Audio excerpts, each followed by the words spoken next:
The Japan Spirits and Liqueurs Makers Association has announced a sweeping new set of industry-wide regulations aimed at curbing the spread of products labeled as Japanese whiskey that are sometimes nothing of the sort. For most of its modern history, Japanese whiskey has adopted the opposite approach to the Scots.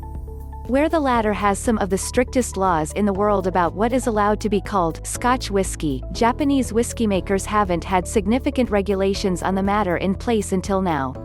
The ongoing supply crisis that has roiled the Japanese whiskey industry for years meant that the lack of regulation has led to many companies cutting corners and pushing the boundaries on what actually constitutes as whiskey produced in the country. Some tricks include importing Scotch whiskey and bottling that as Japanese, or even mixing imported Scotch with Shochu, a popular spirit drink, and calling that Japanese whiskey. Major Japanese whiskey industry figures have previously expressed significant concern about what this means for the future of the industry, and that it might dent the confidence of consumers. Unlike in Scotland, these new regulations aren't legally binding, but they are a strong show of force from the industry, and will likely lead to significant change. Starting April 1st of this year, here's what any product or brand wanting to release a product featuring the label Japanese whiskey, the only raw ingredients allowed for use in production be malted grains, other cereal grains, and water extracted in Japan. Malted grains must also always be used. Fermentation, distillation, and saccharification must take place in a distillery located in Japan, with the alcohol volume of the distillate not allowed to go above 95% in strength.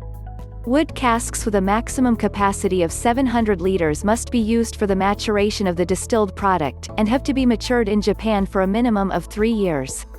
Bottling has to take place in Japan, and the whiskey has to have a minimum ABV of 40%. Plain caramel coloring, also known as E150A, is allowed to be added. This is a common practice in whiskey around the world. The regulations also come down hard on any brands that would like to evoke Japanese imagery and names on their labels for a whiskey product that doesn't meet the above requirements. This may not seem like much, but these standards align Japanese whiskey with what is happening in other parts of the world that are also producing whiskey, such as the European Union.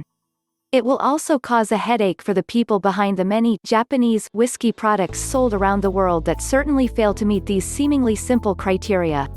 Here's a phenomenal, if a little messy, graphic from Japanese whiskey site Nomunation, which identifies brands and individual releases that are likely to fall afoul of the new regulations.